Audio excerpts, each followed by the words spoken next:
Welcome back to Buzz TV. I'm Steve Strum. This morning we have Jessica Tehlirian from the Cochran Firm. I think I said it right. Did I say it right? Yeah. All right. So Yes. I have had the opportunity to get to know you under a couple of different lenses. So lawyer in town, you have your own firm, but today I think you're here for us to discuss a little bit about what people might be seeing on a national basis with regards to demonstrations around the country and what you're doing to try to help people as they are demonstrating their First Amendment. Tell us a little bit about what you have going on.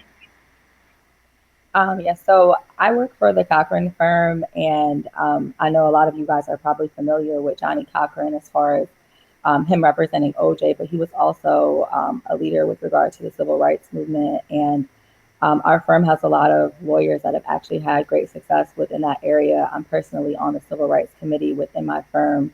I'm on the Action Committee, which means I'm responsible for cases within Florida as well as Louisiana.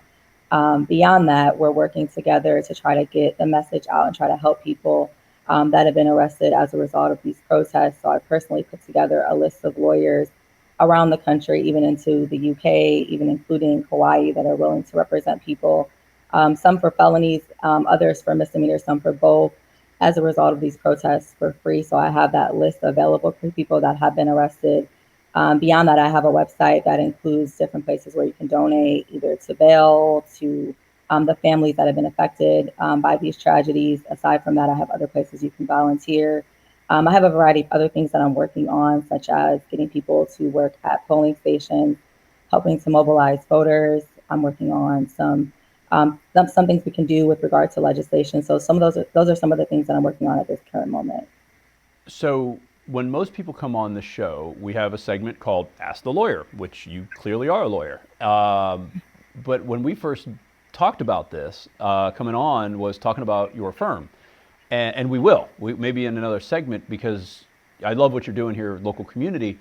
But as we continued building our relationship, when we were talking offset, this has become something of a movement. Everybody is just very sensitive to what's going on, and we see it every night on TV.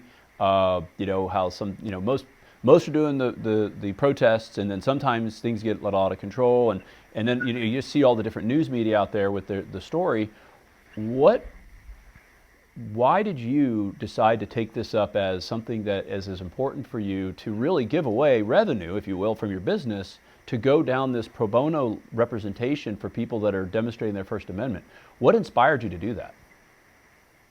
I think that I've always been interested in this issue, and I feel like this has always been something that's important to me. I used to be a prosecutor, and I know it seems kind of counterintuitive that someone that's a prosecutor actually cares about making sure that minorities have some sort of justice. But I actually was able to help a lot more people by working as a prosecutor than I feel like I probably would have been able to do as a defense attorney. And then currently, I'm just fortunate to be able to work for a firm that, instead of having to tiptoe around the issue, having to be afraid of losing my job, our firm actually supports us in this effort. We've been having calls just to kind of strategize how we're going to move forward. We've been putting ourselves into teams.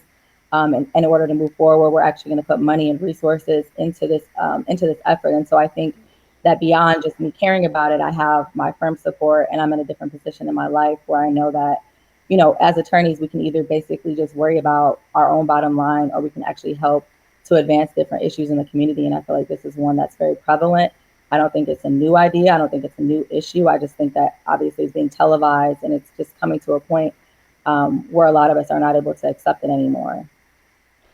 Well, I have had the opportunity, and thank you for inviting me into some of those circles to watch a discussion that is 300 years, I think, overdue.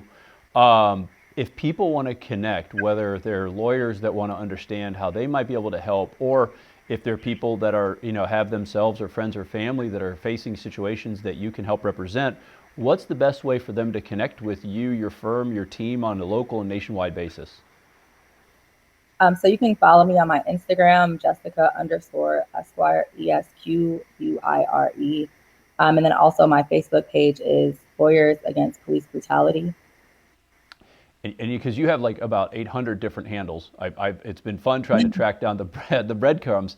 But those two are the ones that kind of feed all the different ones. If people want to find out, like I know that there was a Instagram live thing that you did that I got to watch, and that you had a donate button magically somehow appear, which I got to figure out how to do. You do some T-shirts where the proceeds go to the family. Lots of different stuff. But those are the two that kind of feed everything, right? Correct.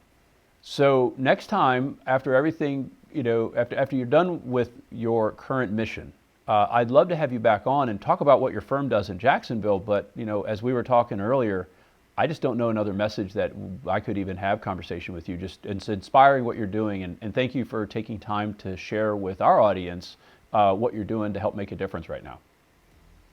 Well, thank you for having me on. I definitely appreciate it. Yes, ma'am. I'm sure we'll talk soon. Guys, thanks for joining us on Buzz TV. If you like us, share us. And remember, live with gratitude.